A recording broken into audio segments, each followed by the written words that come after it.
You know, you look at a map of Europe and your brain just kind of automatically breaks it down into these familiar shapes. Right, the classic shapes. Yeah, like Italy's the boot, the Iberian Peninsula is that big solid square block down in the southwest, and then there's the southeast corner, Ah, yeah. a place you've literally heard of your entire life, right? A region that has dominated global headlines, sparked world wars, birthed entire ancient civilizations. It really has. But what if the very ground you're picturing, like the way it's categorized on that map you have in your head, is just a complete cartographic illusion? It's wild to think about, but it's true. It is honestly one of the most enduring geographical fictions of the modern era. Yeah. Just a mistake drawn in ink that over time became a strict geopolitical reality. Here's where it gets really interesting. Yeah. Today, we are pulling everything from one incredibly detailed source. It's a comprehensive Wikipedia deep dive on Balkans. And there's so much to unpack there. Oh, absolutely. The mission for today's deep dive is to unpack these geographical illusions, the bloody ancient myths, and, the shifting modern identities of southeastern Europe. We really want to help you understand why the word Balkan is one of the most loaded terms in all of geography. Yeah, and welcome to the deep dive, by the way. We are going to help you navigate this really complex geopolitical labyrinth. Because honestly, understanding this region isn't just about memorizing some historical dates. Right. It's about having this profound aha moment regarding how we draw lines on maps and how those lines end up defining the people living inside them. Well, to even begin talking about the history of the people, we have to talk about the land itself and how the very concept of the Balkan Peninsula is built on a massive 19th century geographical mistake. A total mistake. It traces back to 1808. Right, to a German geographer, August Zünd. Exactly. Zünd coined the concept. He was looking at early 19th century maps and decided to group this entire southeastern chunk of Europe into one neat little physical category. But his assumption was completely flawed, wasn't it? Fundamentally, he operated under the assumption that the Balkan Mountains, which run through modern-day Bulgaria, were this impenetrable, unbroken wall of rock. Like a giant fence. Right. A fence stretching entirely across the region, from the Adriatic Sea all the way over to the Black Sea. He thought this mountain range physically severed the landmass from the rest of Europe. Making everything south of it a peninsula. But I'm guessing he hadn't actually walked that terrain himself to verify this giant continent-spanning wall. He definitely had not. If you actually go there, the Balkan Mountains do not span the entire region. They don't even come close to the Adriatic Sea. Wow. Yeah, there are massive gaps, wide river valleys, entirely separate mountain ranges. It is highly porous terrain. But, the bigger issue for modern geographers isn't even just the mountains. Oh. It's the strict mathematical definition of a peninsula, which this region completely fails. Okay, wait. I always just thought a peninsula was land surrounded by water on three sides. Like Florida is a peninsula. Korea is a peninsula. That's the elementary school definition, sure. But geographically, there is a proportional mechanism at play. To technically qualify as a peninsula, the sea borders, the coastlines, must be significantly longer than the land border that attaches it to the mainland. Oh, I see. The land border has to be the short side of the shape. So when you measure the Balkans, you draw a line across the top from Trieste in Italy all the way across to Odessa in Ukraine. Which is a massive stretch of land. It is. That land border is roughly 1,330 to 1,365 kilometers long. If I'm driving from Italy to Ukraine, I'm crossing through half of Europe. Exactly. And that's the mathematical failure. That land border is actually longer than the sea borders running down the coastlines to Greece. The top is just simply too wide.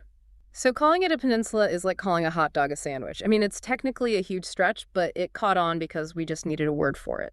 That's a great way to put it, because if we apply Zünd's logic to the rest of the continent, cities way up on the Baltic Sea in northern Germany are technically closer to Italy than Ukraine is. That's crazy. Right. Yet nobody calls Central Europe a peninsula. Because of this structural reality, modern geographers completely reject the term Balkan Peninsula. So it's not just a slight miscalculation, it's structurally invalid. But if geographers eventually realized the math was wrong and there was no giant mountain wall, why didn't they just fix the map? Why did all these empires so readily embrace this specific mistake? What's fascinating here is how geography is just so frequently subordinated to politics. The European empires of the 19th century, they weren't looking for geological truth. They were looking for control. Exactly. Yeah. They desperately needed a political container. At that time, the Ottoman Empire controlled vast swaths of this region. a territory they called Rumelia. Right. European powers needed a neutral-sounding, quote-unquote, scientific geographical term to describe this Ottoman-controlled chunk of Europe, but without actually validating Ottoman ownership. Oh, I get it. So Balkan Peninsula provided that convenient bounded box. Yes, precisely. Okay, let's unpack this.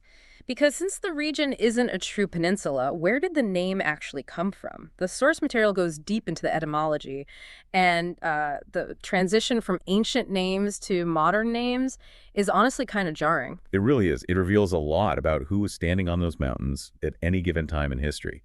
If you go back to classical antiquity, the indigenous Thracians called the mountain range Haemus. Famous. Yes, and Greek mythology provides the cultural mechanism for that name. You see, the word haima in ancient Greek translates to blood. And just to be clear, the Greeks weren't using blood in a metaphorical, like blood, sweat, and tears kind of way, right? They literally meant a rainstorm of monster blood. They did. The myth describes an apocalyptic battle between Zeus and Typhon.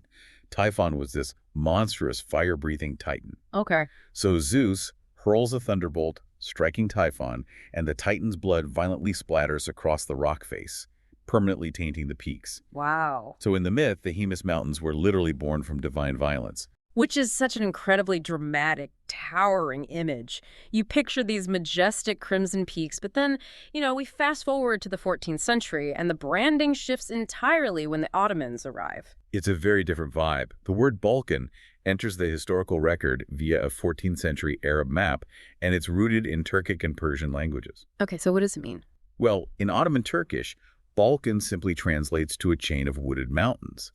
But if we dig into the Proto-Turkic linguistic roots, it breaks down into balk, meaning mud or clay. Mud. Right, mud, combined with the suffix an, which implies a swampy, dense forest. That contrast is just unbelievable. I mean, think about it. Which version would you rather put on a tourism brochure? You go from the ancient Greeks looking up at the sky, writing poetry about mountains bathed in the blood of a titan. To an Ottoman general. Yeah. To a general dragging heavy artillery through the rain, looking at his muddy boots and naming the region a muddy, swampy forest. It really highlights the difference between observing a landscape from a philosophical distance versus physically having to march an army through it. The Ottoman term was purely tactical. Just a miserable, muddy terrain to navigate. Exactly. And ironically, it was this highly practical, muddy Ottoman term that an English traveler named John Bacon Saury Morit popularized in the West in the late 1700s. And then August Zune just slapped it onto his map. That's the one. So because there was no giant mountain wall protecting it, the region was fundamentally open to anyone willing to march through the mud. Which transitions perfectly into why this specific plot of land has been fought over so constantly. I mean, it's not just an arbitrary zone. No, not at all. It is the front door to the European continent. Because it sits at the crossroads of Europe, Asia, and the Middle East, its river valleys acted as natural highways. The ultimate crossroads of civilization. Yes. In the Neolithic era, around the 7th millennium BC, this was the exact physical corridor through which farming migrated into Europe from the Middle East. So the knowledge of cultivating grain and domesticating animals flowed right through these muddy forested valleys. It did. And people didn't just walk through and keep going. They utilized those river valleys to build incredible societies, old Europe's first advanced civilizations. Our source specifically highlights a civilization called the Venute culture, dating back to 5300 BC. The Venete culture represents a massive leap in human societal organization. Because those river valleys were so fertile, they produced significant agricultural surpluses. And, when you have a surplus of grain, you suddenly have to manage it. You have to trade it, tax it, and store it. Precisely. The mechanism of having too much food forces a society to invent administration. This is where we see the Tartaria clay tablets emerge from this region. Right. These are fascinating. They really are. These tablets contain a system of symbols that many researchers identify as proto-writing. We're talking about administrative or religious communication that actually predates the Sumerians in Mesopotamia. Wait, really? It predates the Sumerians? It predates the Sumerians and the Minoans in Crete. It's wild to think that the foundational technology of human communication, like literally writing things down, was gestating in these very valleys. But that same geographic accessibility that allowed early farming to flourish eventually became a curse. How so? Well, I mean, if everyone can walk into your valley, everyone eventually will, right? It's like a geopolitical intersection with broken traffic lights. You've got these world-changing historical forces continually colliding, Romans, Ottomans, Soviets. That is a very accurate analogy. It turns the region from a cradle of civilization into a constant fracture zone, just a literal dividing line for competing empires. Like the Roman Juridic line. Yes, by the time of the Roman Empire, the Balkans had literally been split in half by this invisible boundary. So how did a conceptual line like that actually function on the ground? It wasn't a physical wall, so how did it split the region? It was a deep cultural and administrative fault line. If you were a merchant traveling north of the Juridic line, you were operating entirely in the Latin sphere. The laws, the taxation, the military commands, daily commerce, it was all conducted in Latin. The cultural gravity pulled toward Rome. But the moment you crossed south of that invisible boundary, The whole system flipped. the entire operational system of society flipped to classical Greek. So you have a single geographical space containing the absolute limits of two massive cultural tectonic plates. And imagine being the third person at this historical intersection, just feeling the whiplash of constant cultural shifts. And then that pressure never really stops. Yeah. You have the Romans, then the influx of Slavic populations, then the Bulgars. And eventually you end up with Orthodox Christianity, Roman Catholicism, and Sunni Islam, all geographically stacked on top of each other. If we connect this to the bigger picture, you can really see how this deep layered history set the stage for the region's modern-day identity crisis. Right. Because when the Ottoman Empire expanded into the Balkans, it brought Islam and entirely new administrative systems. But it also brought profound geopolitical isolation. Our source mentions a catastrophic population drop during the Ottoman era. It notes the population fell from about 8 million to just 3 million by the mid-18th century. Yes. 5 million people gone. What is the mechanism behind a demographic collapse of that scale? Is that purely from warfare? Warfare was a major factor. The Balkans became the militarized buffer zone between the Islamic Ottoman Empire and the Catholic Habsburg Empire. Just a permanent frontier war zone. Right. And when you live in a war zone, agriculture is destroyed and famine follows. But the underlying mechanism was economic starvation. Because during this exact period, Western Europe was discovering the Americas. Ah, right. The Atlantic trade boom. Yes. Global wealth suddenly shifted to the oceans. The Mediterranean Sea, which had been the center of the world economy for millennia, became a secondary lake. Wow, yeah. The land-based trade routes through the Balkans were essentially bypassed entirely. So you have a region locked in continuous imperial border conflicts, entirely cut off from the economic explosion of the Renaissance and the Enlightenment. Exactly. No one is investing in infrastructure in a war zone. So what does this all mean? How does a region that served as the cradle of European civilization become a word synonymous with fragmentation and conflict? It's a really tragic shift. It is. I mean, it's like a geopolitical game of hot potato. Nobody wants to hold the Balkan label, so they just keep passing it southeast. That's a very apt way to describe what we now call Balkanization. Right, which is a term with a huge amount of stigma. A massive amount. The term acquired this deeply negative global political stigma after the violent dissolution of Yugoslavia in the 1990s. Because the world watched a seemingly unified state shatter into smaller, actively hostile nations along those exact ancient fault lines we just talked about. Exactly. It cemented the idea in international politics that the word Balkan inherently means division. And our source highlights this brilliant, absolutely impartial synthesis by the philosopher Slavoj Žižek. Oh, this part is fascinating. He argues that the concept of the Balkans functions almost entirely as an imaginary projection of the other. Meaning, nations use it as a dark mirror to define themselves as civilized and Western. Instead of just claiming they are Western, they prove it by pointing at their neighbor and saying, we aren't them. Exactly. And Žižek tracks this geographically in such a revealing way. He points out that for Austrians, the messy, primitive Balkans start right across their border in Slovenia. Right. But if you ask a Slovene, they view themselves as the guardians of civilized Central Europe, and they insist the true Balkans begin further south in Croatia. But the Croats don't accept the label either. They argue that they are a Catholic, Western-facing nation defending democratic values against the Orthodox influence of Serbia. So for Croatia, the Balkans start in Serbia. And the Serbs deploy the exact same defensive mechanism. They view themselves as the historical defenders of Christian civilization against the Ottoman influence. So they argue the Balkans truly begin down in Kosovo or Bosnia. Right. The Balkans are always somewhere just a little bit more to the southeast of whoever is currently speaking. until you eventually run out of land and hit Greece at the very bottom. And somehow, Greece escapes the label entirely and is rebranded as the sacred cradle of Western democracy. It's just a masterpiece of psychological boundary drawing. This raises an important question about how geographical terms are actively weaponized by different groups to claim belonging to Western civilization. Like the modern political pushback against the term itself. Yes. For example, the Croatian president in 2018, Kolinda Grabar-Kitarovic. Right. What did she say? She made a public statement explicitly rejecting the neologism Western Balkans. And just to be clear to the listener, we are impartially reporting this. We aren't taking a side on the political validity of her claim. We're just looking at the phrasing. Of course. Her argument wasn't about Augustson's old map mistake.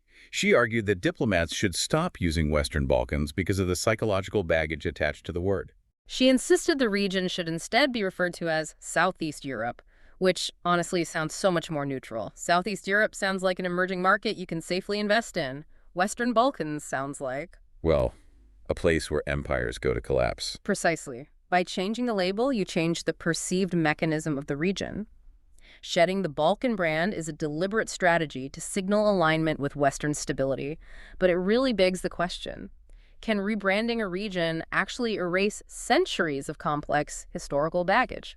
Probably not overnight. But wow, we have covered a massive amount of historical terrain today. We really have. We started by dismantling a 19th century mapmaker's error that accidentally birthed a geographic myth.